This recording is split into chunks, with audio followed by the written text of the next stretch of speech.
Vamos serenando os ânimos, procurando sentar da maneira mais cômoda possível.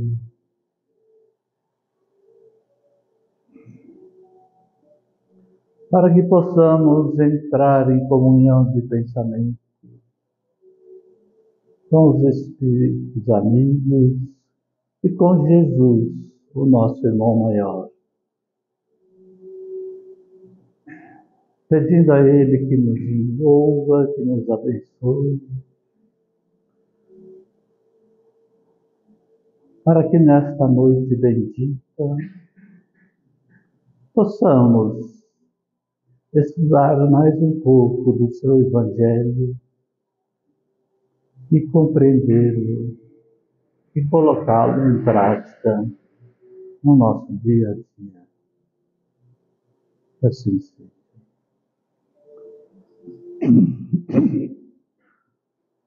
Amigos amados, hoje vamos falar de uma mensagem aqui do livro Fonte Viva. Então, Lucas, no capítulo 15, versículo 18, diz o seguinte: levantar-me-ei e irei ter com meu pai. Aqui está falando da parábola do filho pródigo. Muitas pessoas pensam que o filho pródigo é aquele filho bom, né, que ajuda o pai e tal. Mas, na verdade, é um engano. O pródigo é aquele que gasta muito, não tem controle das coisas. E até se nós tivermos uma pessoa que assim tem essa característica, é até possível recorrermos à justiça e conseguirmos que ela dê assim um documento, né, através de um pedido nosso, e desde que seja comprovado que aquela pessoa não tem a possibilidade de dirigir a sua própria vida financeira, né? E assim ela não será responsabilizada pelos seus atos em termos disso, né? E o filho pródigo é bem o que ele faz aqui nesta parábola. Ele... Oba! É a turma do Mato Grosso? Acertei? Ah, parabéns! Ótimo, 2023. Então, filho pródigo é aquele rapaz que, em certo momento da vida, chega para o pai e fala: pai, dê minha partezinha aí, né? Do que seria meu desse sítio aqui, dessa herança, e pega a grana e sai pelo mundo, né? E como a vida é assim, né? Quando nós temos dinheiro, a gente arrumou muitos amigos, né? Muitas amigas, tudo. E ele gastou tudo, aí era que ele ficou pobre outra vez, todos os amigos sumiram. E ele foi trabalhar num sítio lá, aí chega uma hora que a ficha cai, né? E ele pensa assim, bom, poxa vida, lá no sítio de meu pai, até os animais, os porcos, são mais bem tratados do que eu estou sendo aqui, trabalhando para este sitiante, né? E aí que ele diz: levantar-me-ei e irei ter com meu pai. Mas o pensamento dele era ir para trabalhar lá para o pai, porque lá ele seria melhor tratado. Se já os animais eram melhor tratados do que onde ele estava, então ele ia trabalhar lá com o pai, né? E quando ele chega, que o pai o avista, faz um banquete, uma festa, né? O filho que estava, vamos dizer, perdido, ele volta, né? Dá uma possibilidade de recomeçar. Então, pelo trecho, vejamos aqui o verbo que ele usa. Levantar-me-ei, né? Levantar. Quer dizer, é um verbo de ação, né? Quase todos os verbos são de ação, né? De movimento. Logo exige um esforço nosso, né? Por isso que é mais fácil nós ficarmos onde estamos e ficar adiando a iniciarmos alguma coisa. A academia, deixa para depois, né? Semana que vem. A caminhada, hoje vai chover, deixa para amanhã, né? E até para visitar o cunhado, a gente se pode falar, deixa para depois, né? Depende da esposa, né? Se a esposa fala, não, hoje eu quero ir lá ver minha irmã, então aí não dá, né? Se ela bate o pé, é melhor ir do que apanhar, né? Mas senão a gente dá um jeitinho de adiar, não é verdade? Mas exige um esforço nosso. Então aqui Emmanuel começa a partir desse pedaço da parábola do filho pródigo e ele vai destrinchando. Quando o filho pródigo tomou a decisão de voltar aos braços do pai, ele resolveu, né, o filho resolveu intimamente levantar-se. E aí ele começa, o Emmanuel, sair da cova escura da ociosidade para o campo da ação regeneradora. Veja, um movimento de sair da ociosidade, ação, verbo de ação, esforço, percebe? Tem gente que já está cansado de ouvir, né? Só de eu falar aqui do esforço, da ação, erguer-se do chão frio da inércia para o calor do movimento reconstrutivo. Começar a nossa caminhada em direção a Deus. Corrigir os nossos defeitos interiores. Exige o quê? Esforço.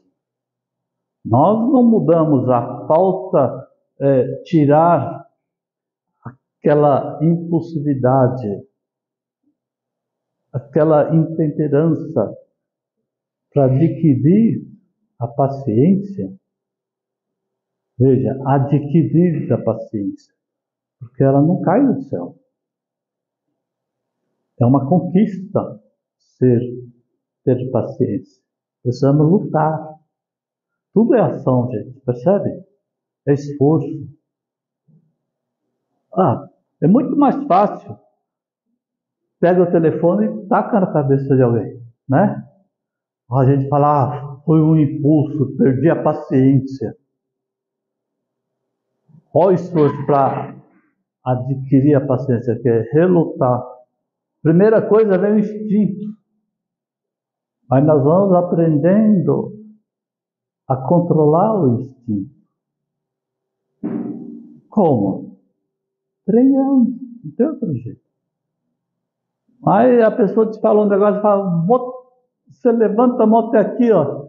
Aí você abaixa o telefone. Fala assim, Pedro, larga a mão de ser burro. Você vai tacar no telefone dele e vai quebrar e você ainda vai gastar dinheiro para comprar outro. Olha, já foi um progresso. Demorou um pouco para refletir, mas deu tempo ainda. E assim você vai chegar um momento que você só aperta o telefone assim. Opa! Vai levar uns 5 anos, mas melhorou bastante. Mas vai chegar, depois de uns 50 anos, a pessoa fala a mesma coisa, você sorri para ela, dá um abraço. Vamos tomar um café ali, né? Você nem liga mais. Entendeu? Dá uns 50 anos, se a gente pegar firme, né?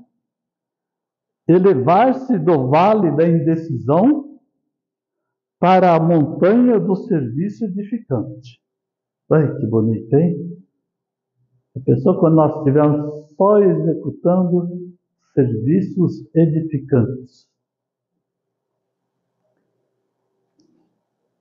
Tem alguém aqui que pensa assim, que quer se aposentar?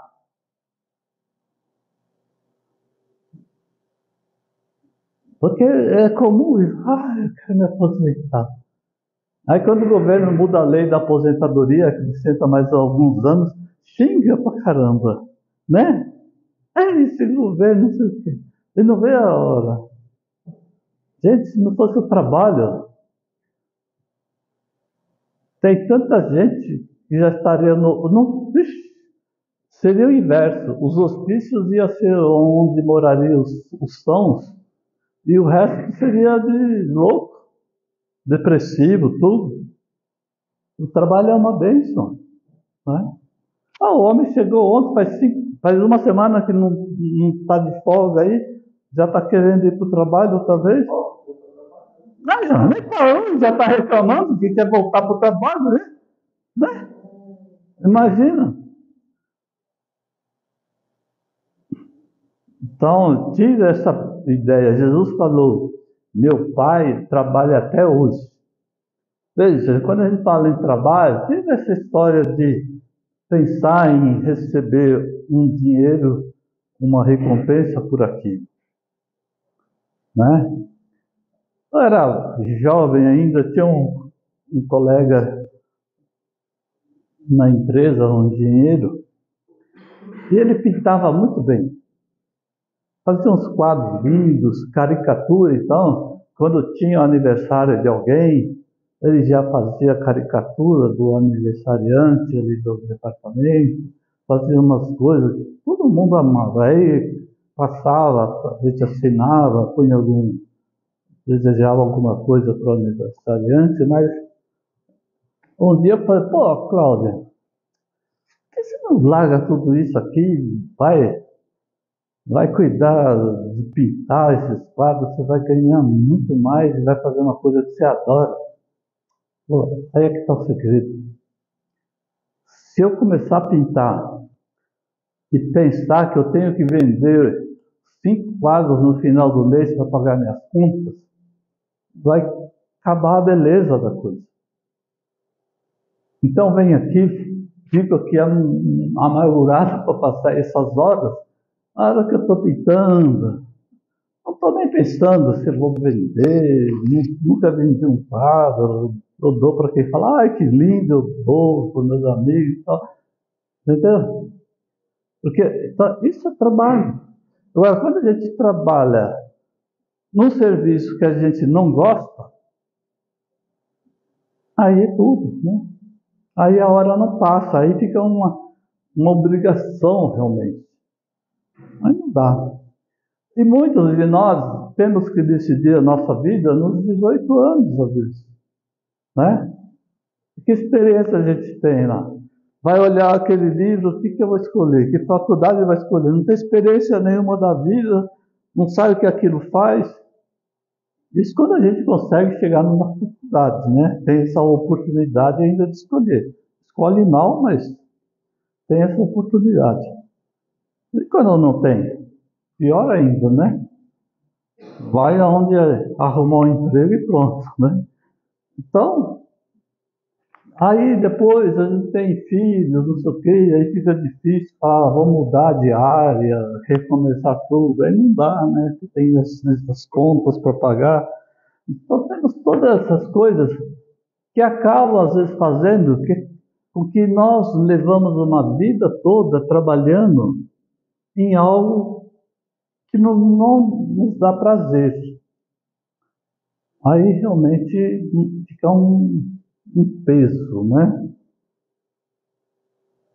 E que a gente precisa, nesse caso, aprender a ver isso de uma outra forma, para que não nos traga a forma de viver assim, fazendo aquela coisa, não vendo a hora que chega o horário de sair, e quando acorda, fala, puxa, eu tenho que voltar para aquilo, ver de uma outra forma, ver assim, ainda bem que eu tenho essa oportunidade, ainda bem que eu tenho saúde, né, para fazer isso, sustentar minha família, criar minha família, né, e arrumar outra coisa que dá prazer para fazer em outros horários, né?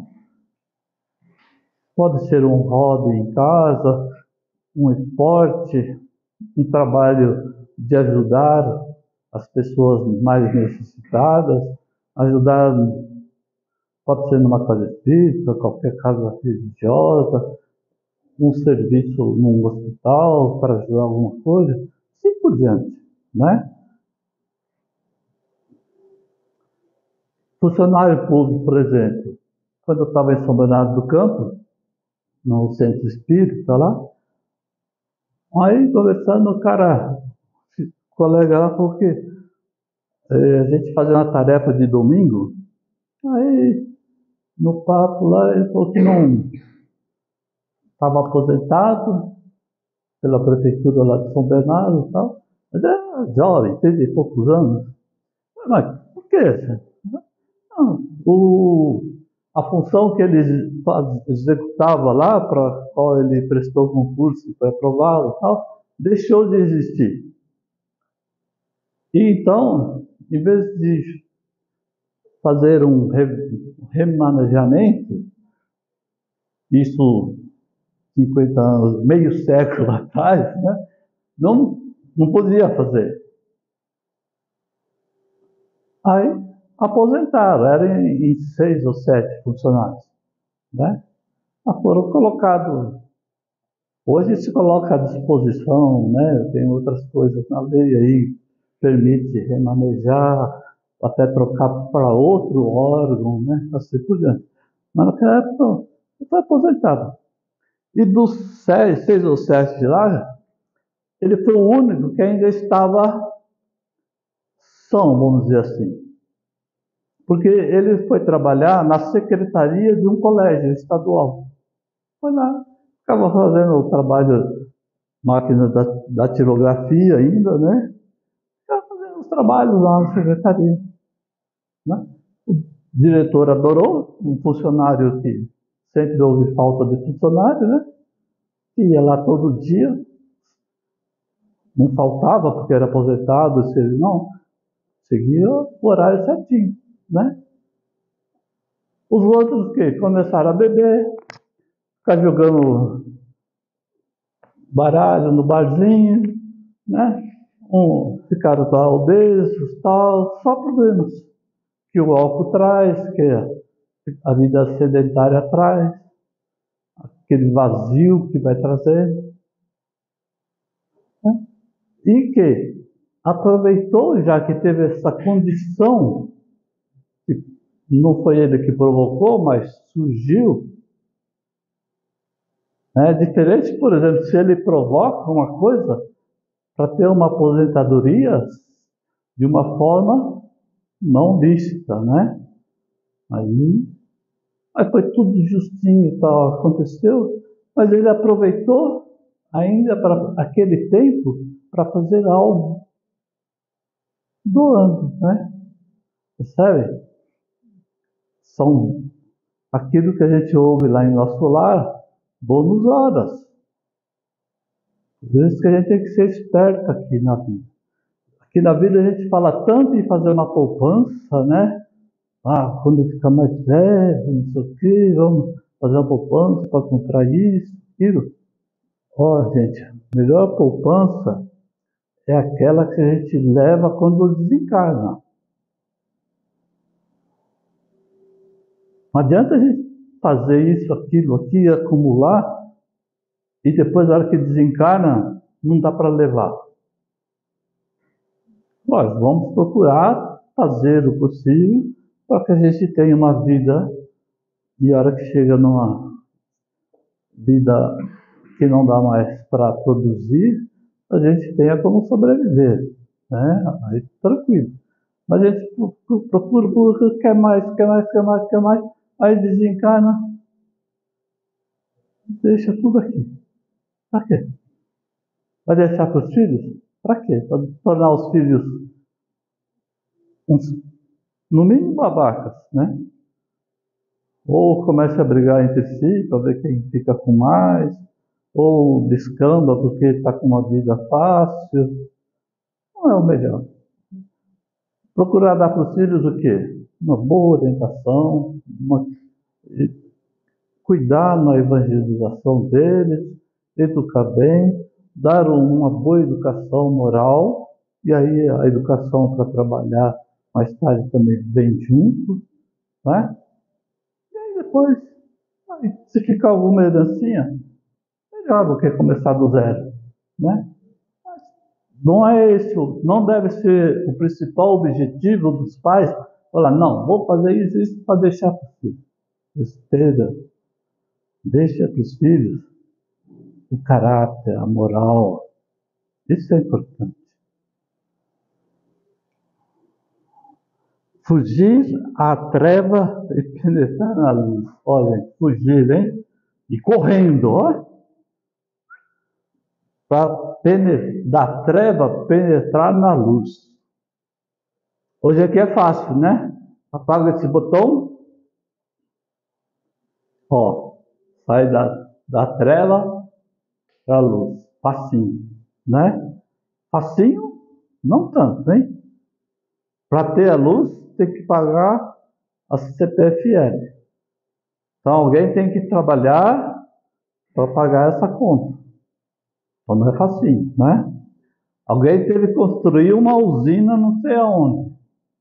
Então, foi trabalhoso. Teve que fazer uma rede não sei de quantos quilômetros para chegar até aqui. Foi trabalhoso. E quanta gente teve que pensar para se conseguir descobrir tudo isso e fazer isso, tornar isso possível. Então não foi assim. Nós estamos desfrutando aqui de coisas que foram muito trabalhosas.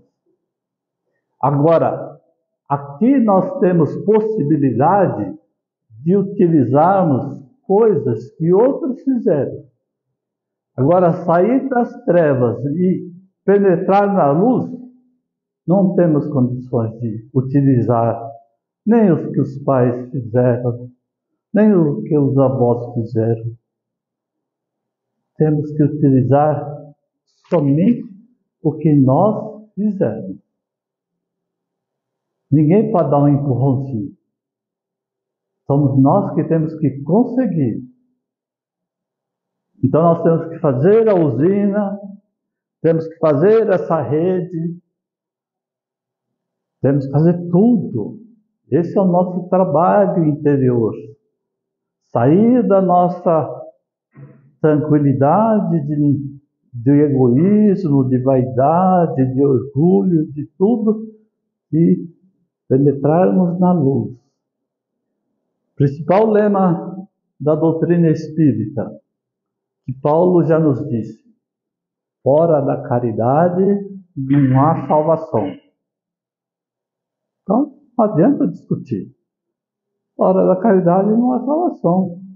Quer penetrar na luz? Caridade. Jesus: eu sou o caminho, a verdade e a vida. Se não for por mim, ninguém entrará no céu. Não tem o que discutir. Temos que seguir Jesus. Seguir Jesus e ir até lá em Jerusalém e seguir os passos dele? Não. Isso seria fácil, né? Aliás, tem muita gente que faz, né? Gasta um dinheirão e vai até lá. Em vez de doar aí, tem tanta instituição precisando de dinheiro, né? Hospitais, essas coisas todas. Não, vai e gasta para ir lá. Vai passear, mas fala que vai seguir Jesus. Ainda tem gente que compra lá um vidrinho de terra, um saquinho assim com terra e fala que é onde Jesus dormiu, sei lá. Eu falo assim porque minha mãe... filho, eu vou te dar isso aqui é de Jesus. Mamãe, Os caras pegam aí na esquina, aí, vai, pega num barranco aí, né? E tira lá. Coitado. Ah, eu não acreditava. Então, gente, nós vamos ter que fazer esse trabalho. Lembrar da caridade e seguir Jesus como? Nas boas ações que Jesus fez. Naquilo que Jesus exemplificou nos 3 anos que ficou aqui conosco, né? Que nós estávamos lá, pode ter certeza. Ou estávamos ouvindo ou estávamos atirando pedra. Eu acho que nós estávamos atirando pedra, tá? Para estarmos ainda aqui na Terra, não éramos coisinhas assim que se cheira, né? Mas está na hora, 2000 anos, para penetrar na luz. Agora que faz 200 anos que Allan Kardec veio nos explicar a Boa Nova, né? O Evangelho do Cristo, nós não podemos alegar mais desconhecimento. Porque ele esmiuçou em detalhes o que Jesus disse. Né? Muitas coisas, o que Jesus disse, às vezes não era compreensível para nós. Mas depois do Espiritismo, ficou claro.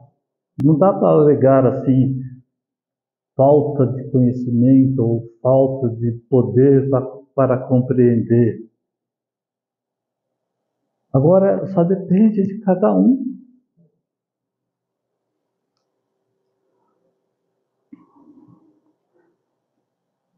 Ausentar-se da posição negativa e absorver-se na reestruturação dos próprios ideais. Veja, sair da posição negativa. Tem muita gente que fica, né? E já está entrando na fase de depressão. É um futuro depressivo. Já começa a falar, hoje já é depressivo, né? Já começa a falar, não vai dar certo. Não. Vai montar isso. Ou ele já pensa assim, ou tem aquele que ele fala assim, vou montar um negócio. Não vai dar certo. Não é? Aí o cara que estava querendo criar coragem, o outro já vem e joga um balde de água fria. Mas esse ano, 2023, a situação está feia, hein?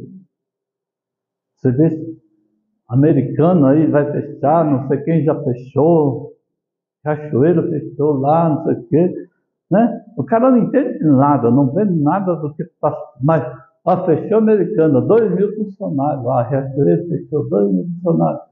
Não lê nada do que aconteceu, qual é a estratégia da empresa. A empresa fechou, por quê? Ela está mudando de estratégia, está acompanhando o mercado. Vai fazer outra coisa que rende mais para ele. Menos funcionários, vai usar, não vai chegar a 200 funcionários, vai faturar mais, vai ter mais no bolso dele. Né? Menos problema com a justiça trabalhista, menos problema com isso, com aquilo, tal. Estratégia da empresa. Né? Está errado. Aí é um problema que o cara vai resolver com Deus depois, né? Ainda bem que eu não sou Deus, eu falo. Olha, é uma situação difícil para Deus, hein, gente? Tem que, cada coisa que vê aí que a gente faz, né? E Deus tem que falar assim, ei, meu filho, outra vez você vai ter que voltar para a terra. Vai ter que ter paciência com a gente, né? Porque não evoluímos. Então, gente, sair dessa posição negativa. Isso é importante. Precisa muita força, precisa querer. Porque aquele negativista, ele acha que para ele nada dá certo. Ele não tem ânimo para nada. Aí ele já então arruma um empecilho para qualquer coisa. Ele vai fazer, ele olha para o céu, se vai chover, não vai chover, mas puxa, Deus, por que não faz uma chuva? Né? Você precisa sair, é meio-dia, fala, não, vou esperar o sol passar, deixa abaixar um pouco. Né? Aí deixa abaixar tanto que ele fala, não, vai escurecer, é perigoso. E vai indo assim, arrumando desculpa uma atrás da outra. Fazer o quê, né?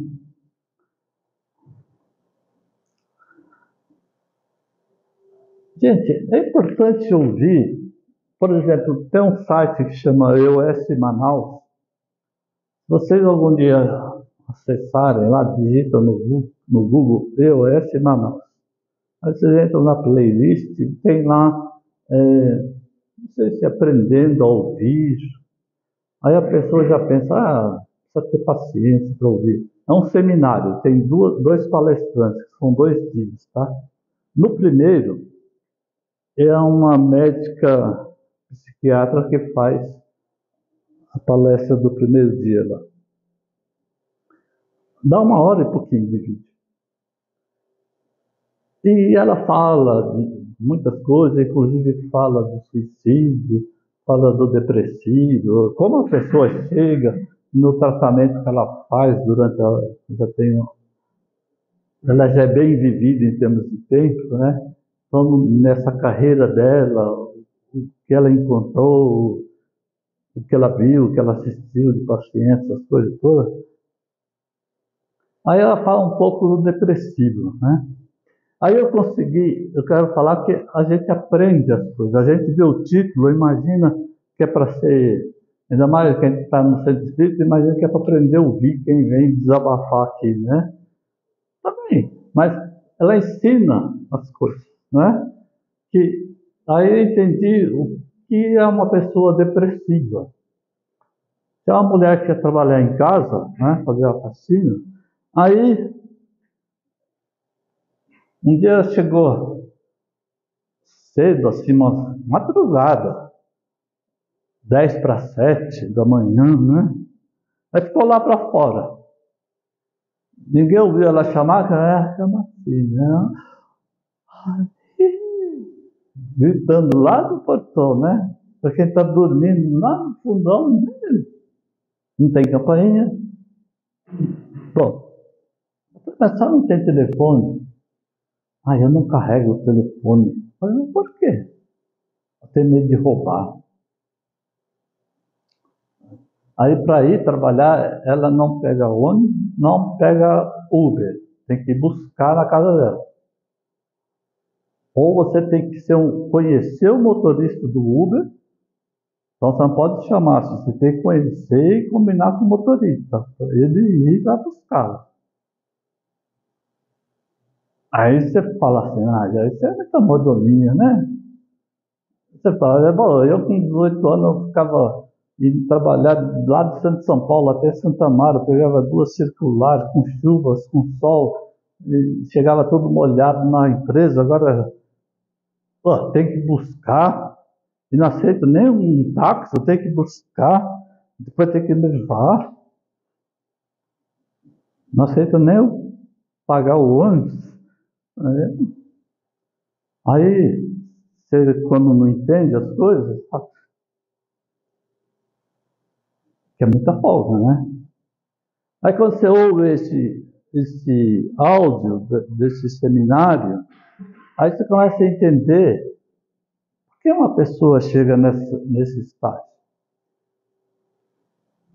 E o pior, que uns dias ou uns 2 meses antes, ela havia me falado que ela teve depressão, que ela ficava em casa, que não saía, não sei o quê, e que um dia ela pegou e jogou todos os remédios, não sei o quê, e que ela começou a trabalhar e ela resolveu o problema. Aí eu vi que ela não resolveu depois que eu vi esse áudio, né? Que ela continua com os medos. Olha os empecilhos que ela põe para ir trabalhar. E para viver também. Não sai com o celular. Até celular, mas só usa em casa. Medo que rouba. Né? Depressiva, característica. Não sabia dessas coisas. Por que não sai? Tem a insegurança, ó, a empecilho. Medo de pegar um celular, de andar da casa até um ponto. E ela é ágil, forte, não é que. E trabalha bem, não é que é corpo mole, não. Trabalha muito bem, rápido, faz serviço rápido, mas foi um empecilho. Então ela tem medo de andar da casa dela. Depois que eu vi esse áudio, eu comecei a fazer perguntas para ela. A senhora não anda de circular por quê? E quando a senhora sai de domingo, de sábado? Ah, só sai com a amiga ou minha filha. Não vou estar por de ônibus. Não. E o celular, se tiver com a sua filha ou amiga, a senhora leva? Não. Não. Eles levam, eu uso o celular deles se precisar de alguma coisa, mas não leva. Né? Então, olha os empecilhos que ela põe e atrapalha não só o fato de trabalhar, né?